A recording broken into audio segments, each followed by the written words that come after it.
Sales suck when marketing hasn't done three things. Those three things are educate, trust, and emotional connection.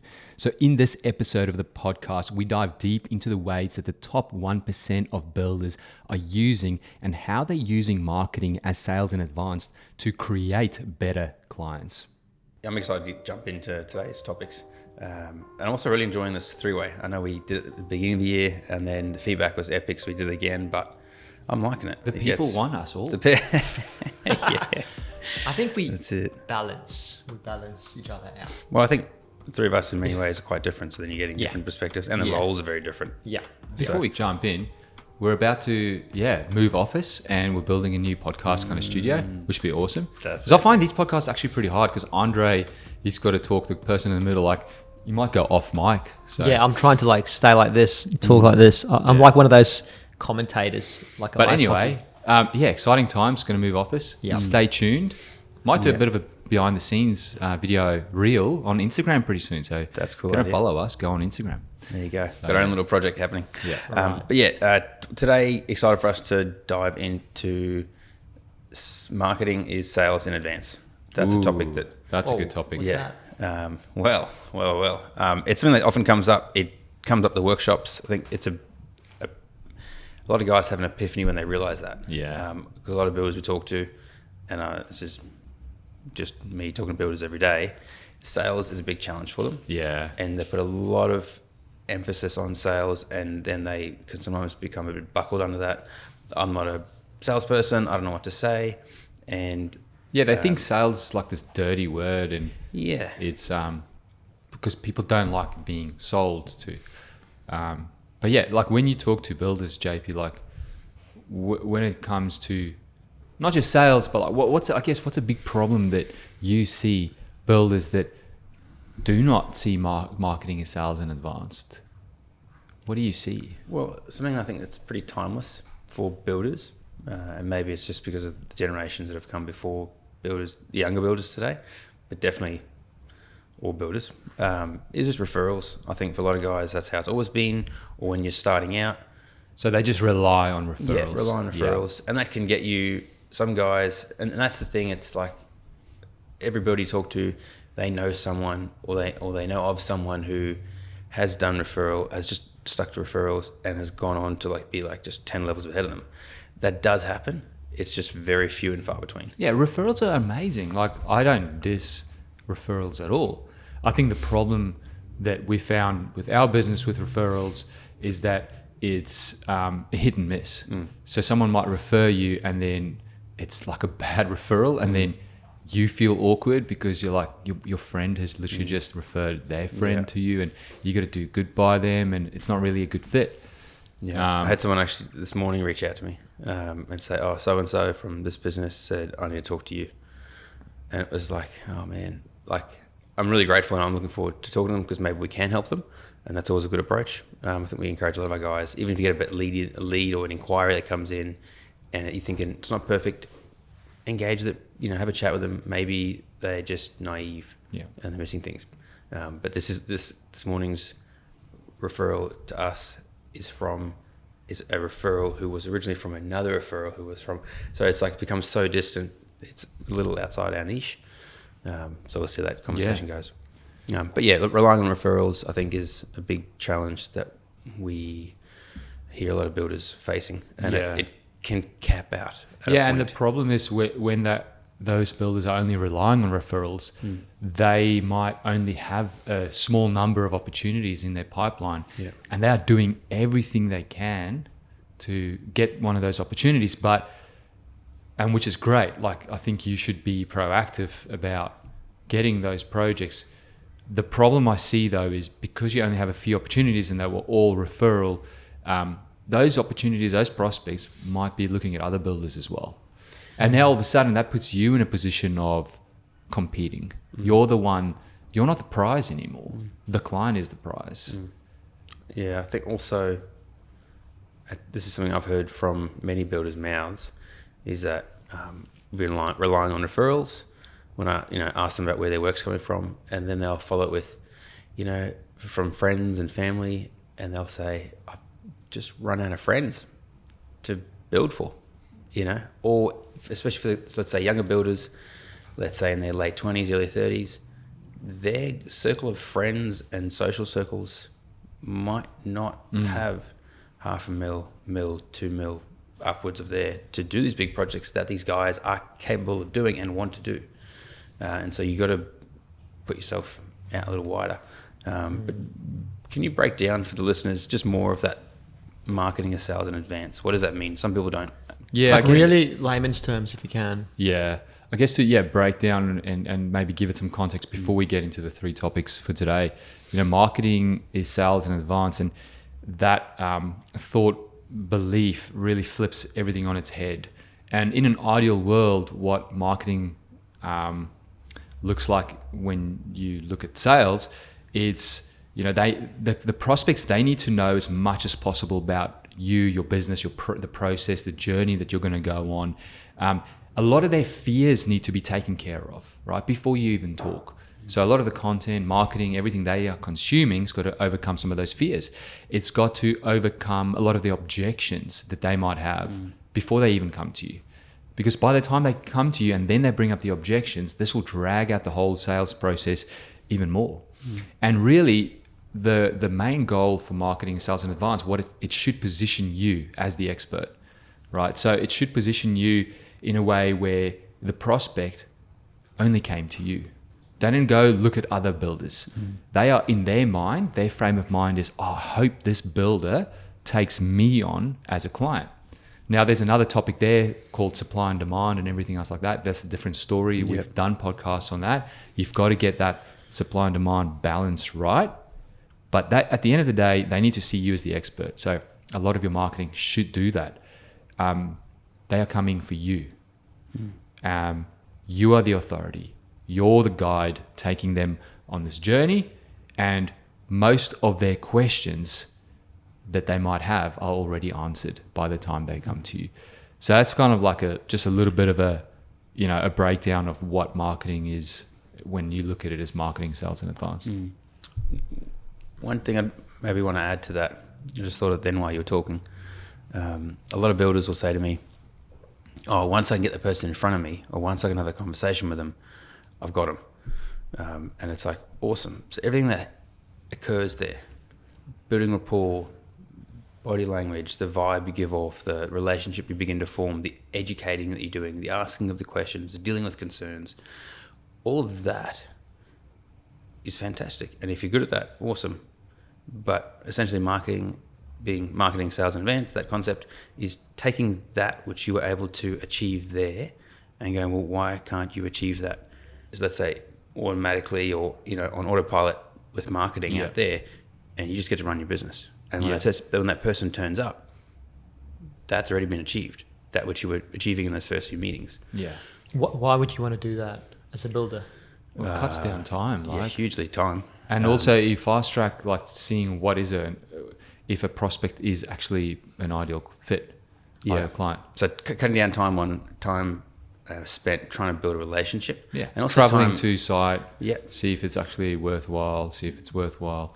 And just sifting through, if you're having to sift through bad quality prospective clients, if that's all done ahead of time, and it's done really well, the right people will hang around because it resonates. And the people who go, well, this isn't what I'm looking for, I'm just looking for someone to give me a price, well, they should jump off the wagon. Yeah. I guess one thing to obviously take in mind is it's like a very high ticket.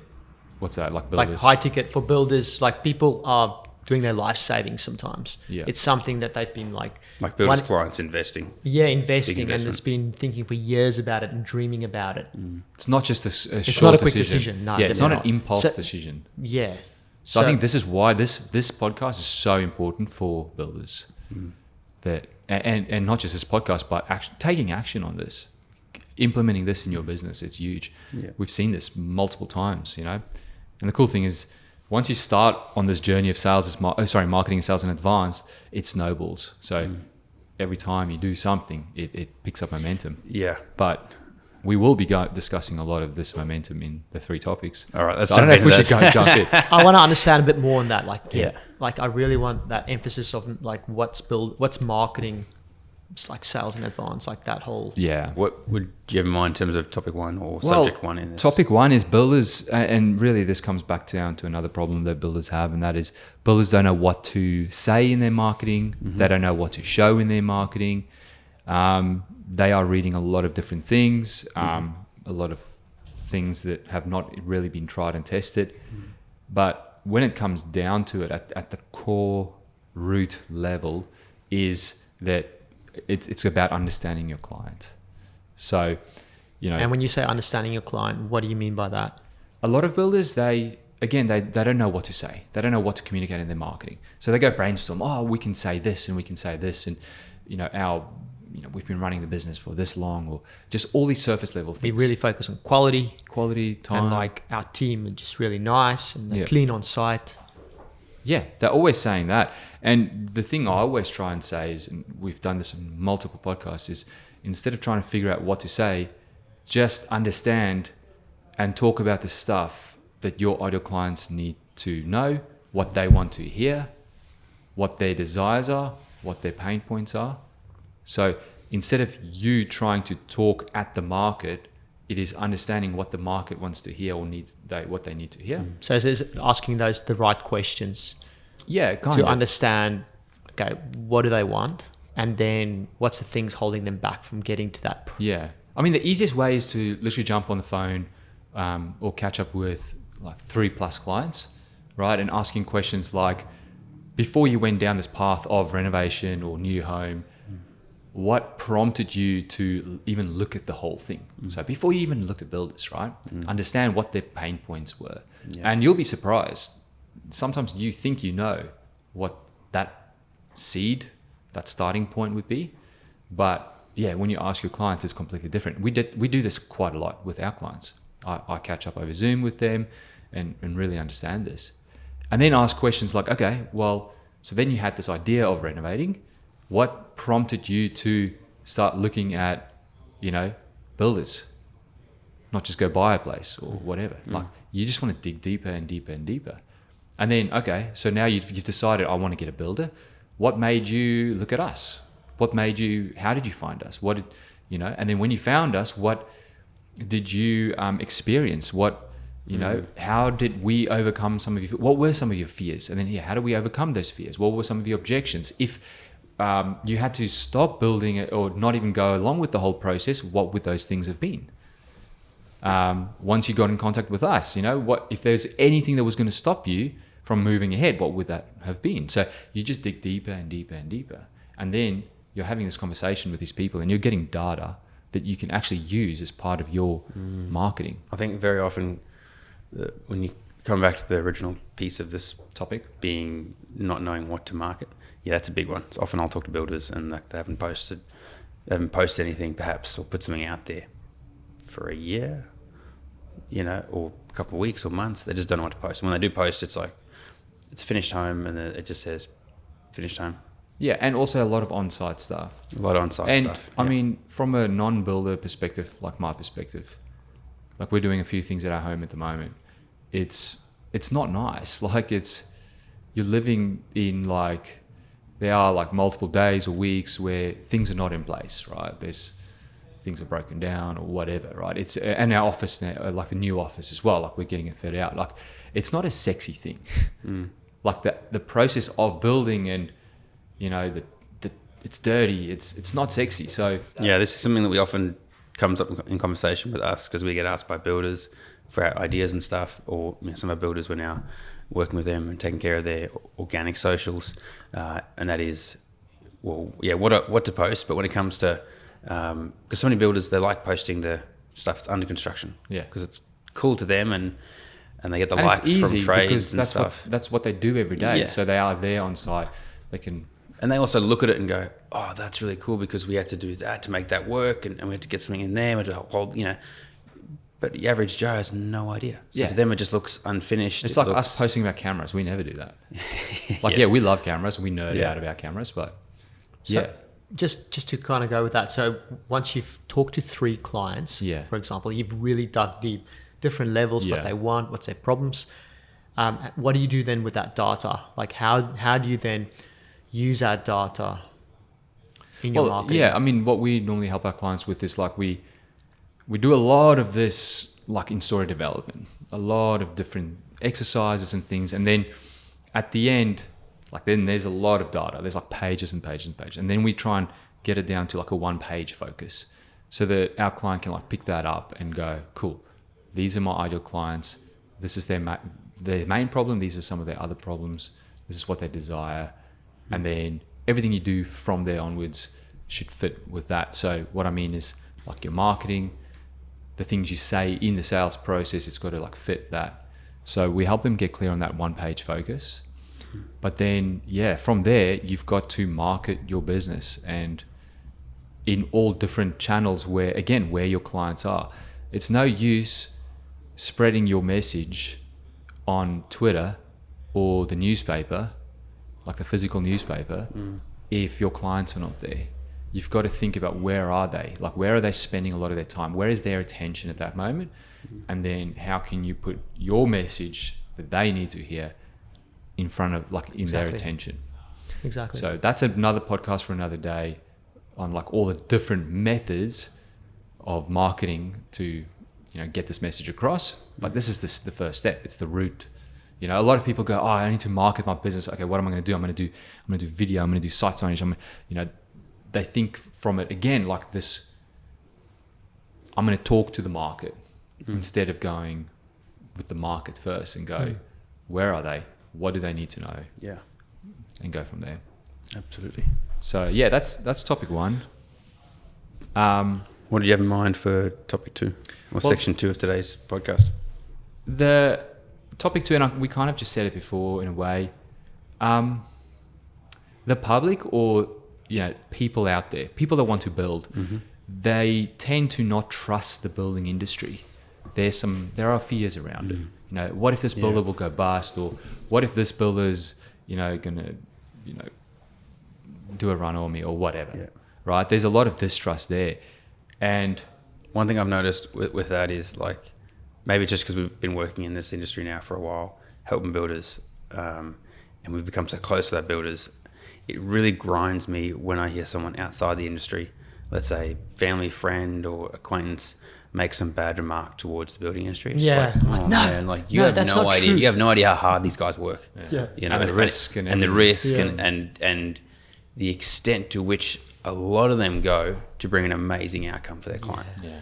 And I only wish that you had just spoken to one of them rather than whoever you dealt with.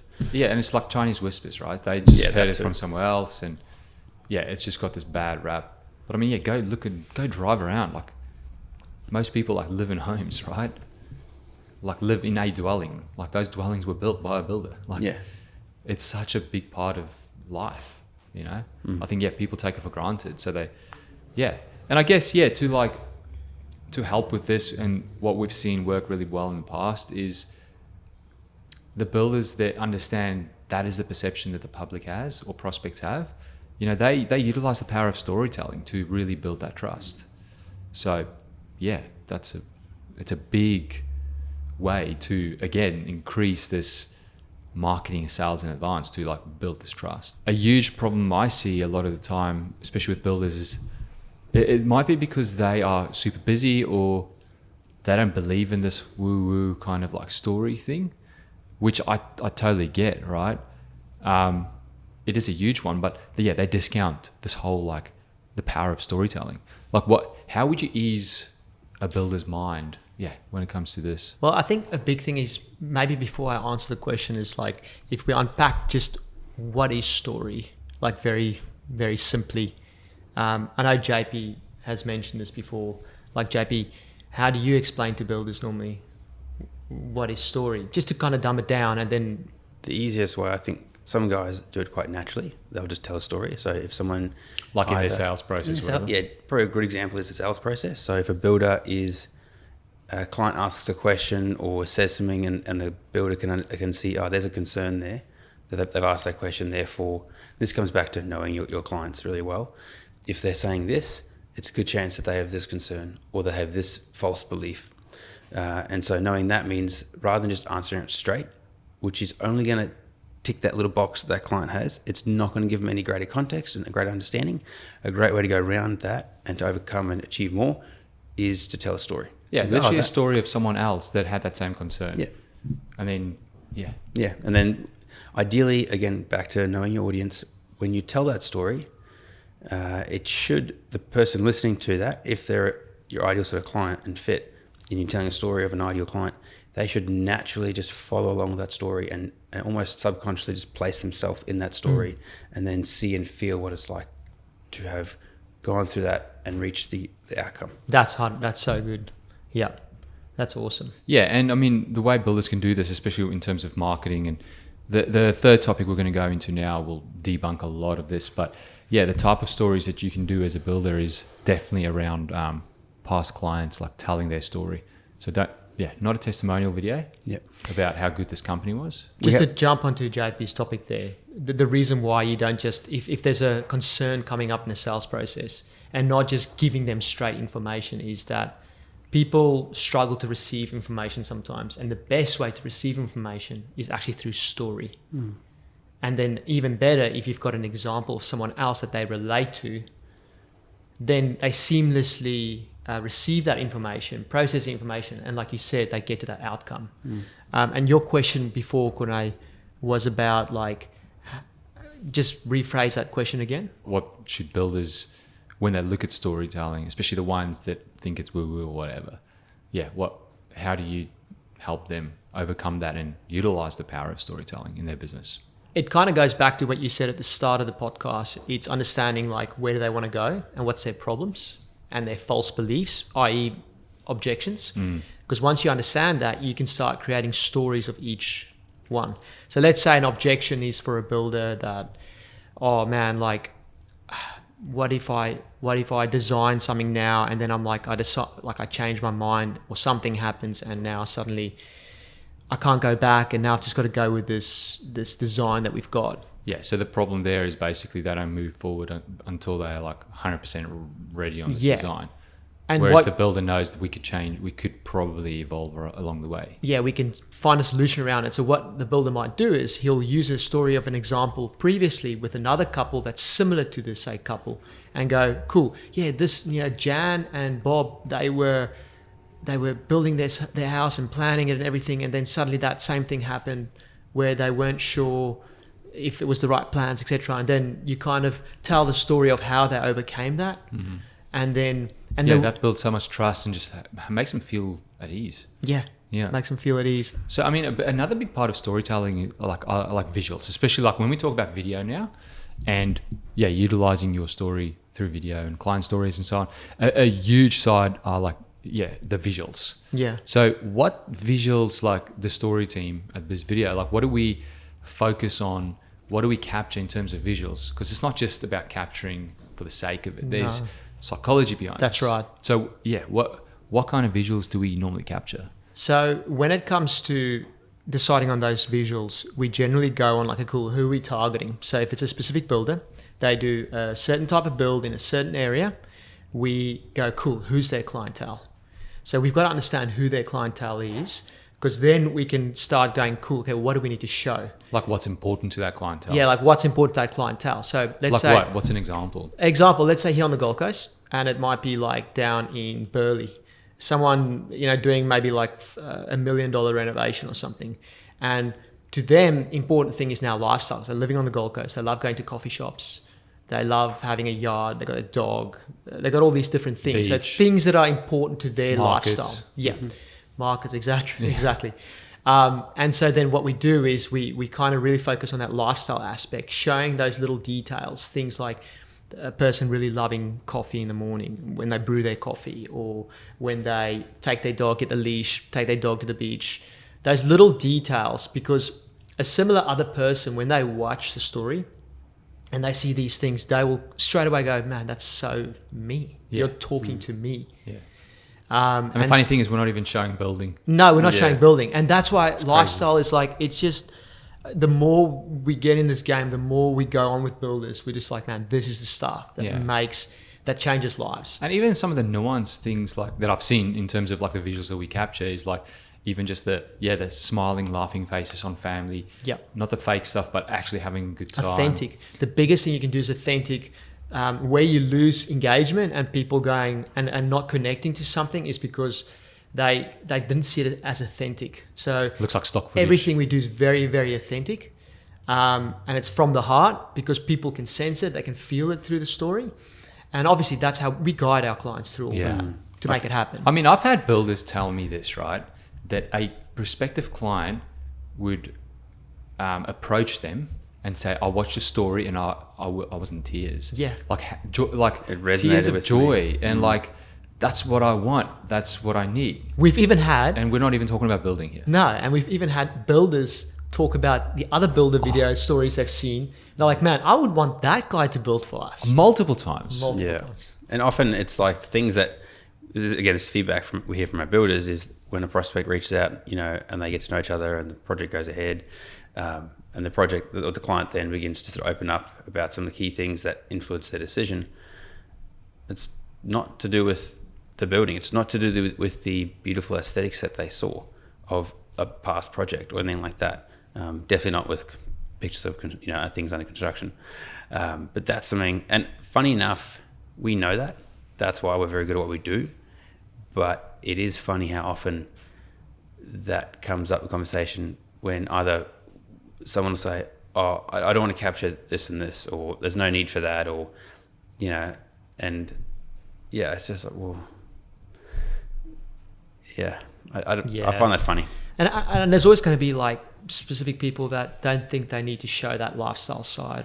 For example, and there's always ways around it. There's ways we can go around that. If you're more of a private person, that's fine. There's ways around showcasing that and building the trust. Yeah, we've done it for multiple builders. Oh, Yeah. yeah. We've done it in terms of like privacy. Some builders don't want to really have their family shot, Yeah. and we can respect that. And so yeah, we've worked with them to create amazing stories. There's been, I know one client of ours, one of our builders did a case study on a client, and due for safety and privacy, they weren't allowed. We had to make sure that no one could place where that project was, or who was necessarily. Who is the person? Who was the person? And anyways, and it was amazing. Like you watch it and you feel so in depth with this story and this like family centric focus, and then only afterwards, I remember having a chat with him, and he goes, "Man, you guys crushed it! Like the client was so happy with it," and it's like, wow. But I remember reading the whole things like we can't have this and this, and we achieved that. Yeah. So, yeah. Cool. So on to topic number 3. And a big problem that I see is that builders are busy, right? If you're a business owner, you're running a building business, you have a million things happening.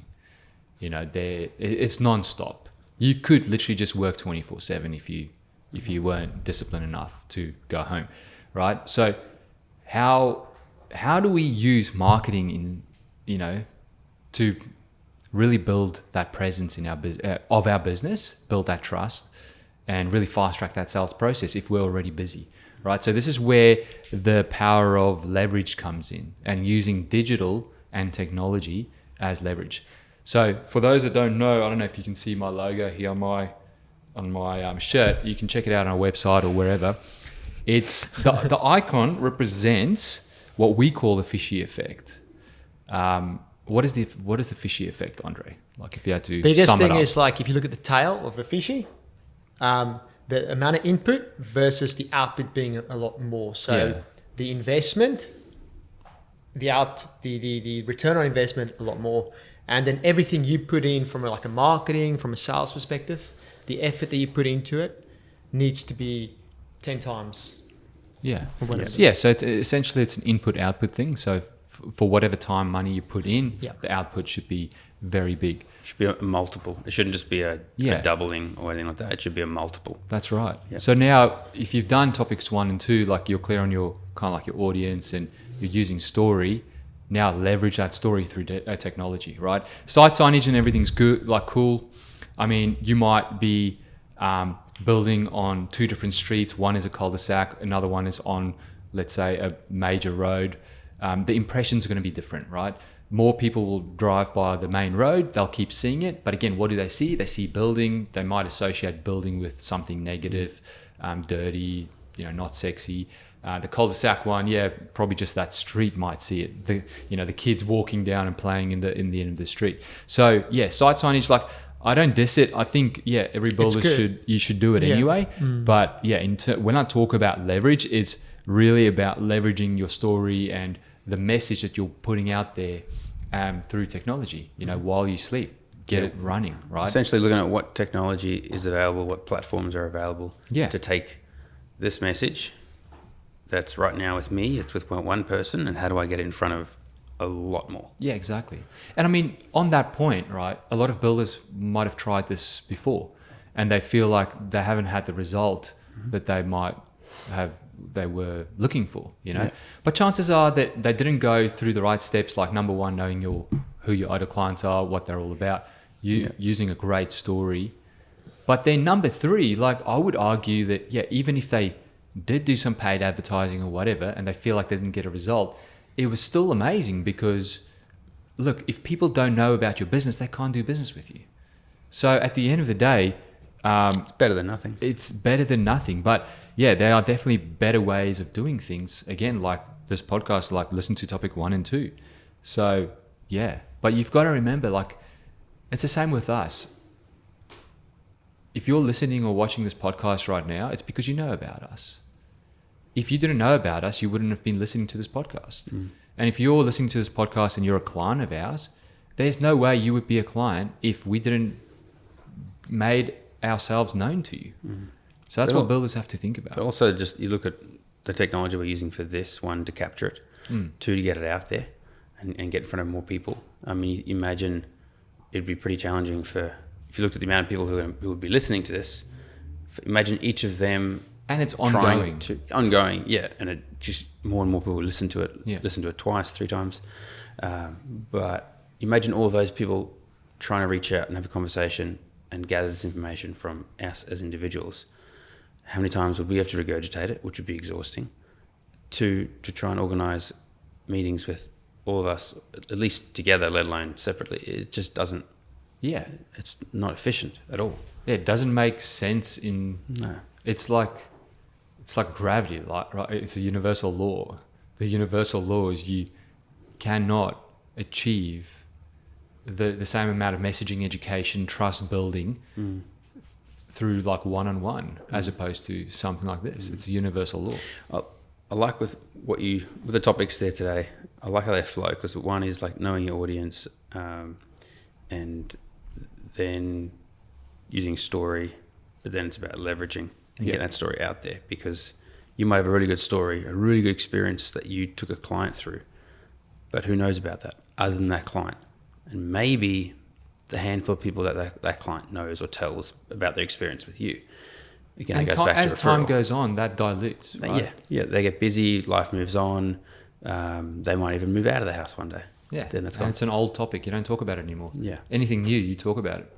Yeah. So you want to keep that new in front of people. Yeah, that's a big one. I know we big with our guys and encouraging them is, it comes back to when's the best time to market? When you're busy. Yeah. Now, yesterday, 10 years ago. Second best time when you're not busy. Capture that story now when you can. Once it's like you've had that experience with the client, they've loved it, capture that story now. Yeah. And then you'll have the rest of your career to use that story. And honestly, it doesn't matter how much it costs you, like money-wise, to capture that story. The leverage and the result and the value that you will get from that story long-term far outweighs whatever you pay for it. 100%. And you get even more value from it when you leverage it. Yeah. Because we've had some builders who'll say, man, means so much to me, this story, because this journey I took the client on was a huge milestone for this team, huge achievement. And so even if no one sees it, it means everything to them. Yeah. And it reminds them of why they get up in the morning. So there's a huge amount of value. But then go back to the leverage is, if you leverage it, well, then the market's going to see it. Yeah. And so how do you leverage it? Well, yeah, I've got a few quick little ideas because we've got to finish the podcast. We do have a bit of a wrap up, some ideas there as well. But yeah, I guess for builders, you've got to establish a strong kind of like presence organically. I don't think that's a secret anymore. You've got to have a presence on Instagram and Facebook, because that's where most likely your audience will be. There are like different, times. And you've got to tell that story organically as well. The second thing is paid advertising. Again, like, get your business known. Paid advertising is the best vehicle right now to get your business known, because you pay for that privilege, but you get that attention. People know about you, especially if you did topics 1 and 2 real well. Yeah. And then what you want to do is you want to be able to not just get that awareness to that audience, you actually want to capture that awareness. You want to capture that audience into something like an email list, like as a prospect of some kind. Why's that? Why would you want to do that? Well, I was listening to this. Well, because as time goes on, the people that you get their attention, time goes on, you want to keep their attention. So one way you can do that is through paid ads, but now you've got a little bit less control, because you can't really tell, like Facebook and Instagram, to keep showing yourself to these people. You can through retargeting and so on, but there's a chance that they will fall off that list, and then you can't keep on top of them and educate them. So that's why you want them in your email list, to keep telling that story, keep communicating to them until they are ready. Mm-hmm. You've got to assume that they might not be ready for the next few years, right? And I was listening to this podcast the other day, and the guy said it really well. He was explaining what a lead is, and I'll remember this. I'll quickly say this because I wrote it down. Remember, a lead is where someone signals that they want to do business with you. Okay, they might want to do business with you now, or they might want to do business with you in 5 years. That is what a lead is. That is a very important distinction and definition to make. Yeah. That's something I know we spend a lot of time helping our guys understand. Because one builder talks about leads, the next guy talks about leads, and it can mean two different things. Yeah. And that's how we treat it here, is someone that has shown interest. And we have stages in which we help our guys get that interest. You're going to have a larger group is going to be the one that says, hey, I really like what I saw. I'm interested to know more. Maybe I'm not ready to talk right now because I don't have enough information, or maybe I'm not ready. Yeah. My situation is 2 weeks away, or 2 months away, or 2 years away from working with you. Yeah, you've got to look at it as a signal. So if, let's say, your ads are running, or you post something organically and someone likes that post, that is like a little signal, like just like putting my hand up, like, yeah, that's cool.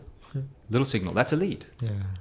Whereas like on the other side, a lead is someone that inquires with you and goes, you're the builder of choice. Making us sign, yeah. So there's a very big spectrum there that you have to remember.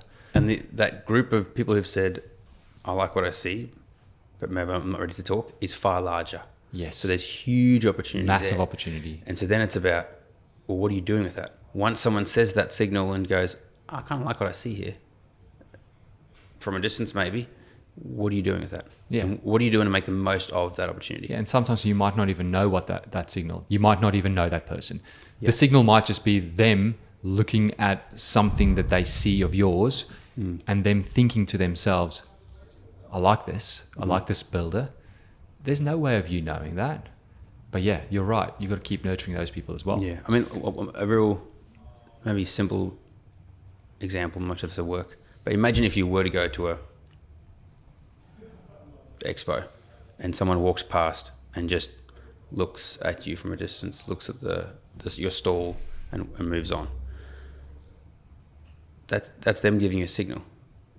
But I mean, that environment, You're not going to walk up. you can't walk up to them, you can't chase them, they don't want to be chased, but they like what they saw. And maybe had they walked past that stall in a year's time, they would have walked up to you. Whereas there's technologies, back to topic 3, which is leveraging, where someone can do that, and there's a way in which we can go, you know what, let's remain friends and let's talk in a year. Let's stay front in mind. Yeah. That's good. So in conclusion, marketing, sales, and advance, I just want to quickly run through what builders should be aiming for. Again, by the time people come to you as part of your sales process, when you actually start talking to that prospect, they need to know as much as possible of you, your business, the process, the journey that you're going to guide them on. Their fears need to be taken care of as much as possible. As many objections that they might have at this stage need to be taken care of, so you don't have to handle them again. They really need to see you as the expert. They're coming for you. You are the prize. They want you as that builder. They don't want anyone else. You are the authority asking the questions. They're not necessarily asking the questions to you because you've again, you've overcome their fears and objections already through the education and the marketing and everything you've done. And yeah, most of their questions are answered, but you are the builder of choice. So yeah, that's kind of like my little conclusion for today's episode. So yeah, Andre, I might give this one to you, but like as a last thought, like, yeah, if builders want to know more, what can they do? Well, we've just launched our new ebook, and you can actually download it below the link below. Yeah. And the funny thing is, it's not just an ebook, it's not just a PDF, it's an audiobook as well. Because we know a lot, like if you're listening or watching this, you're probably driving or whatever. We know a lot of our builder clients do that. So, Perfect. Yeah, JP has offered his amazing voice to be the voice of the audiobook. So you'll get another, I don't know, a couple of hours with JP. So go get your copy now. Also, with those 3 topics, I think they're just really good today. So thank you for bringing those, Corne. But yeah, if guys want help when it comes to understanding their niche better and getting clear on that, or how to tell stories, which stories to tell, or ideas around leveraging, any of those, all of those, reach out or come to a workshop where we discuss a lot of that as well.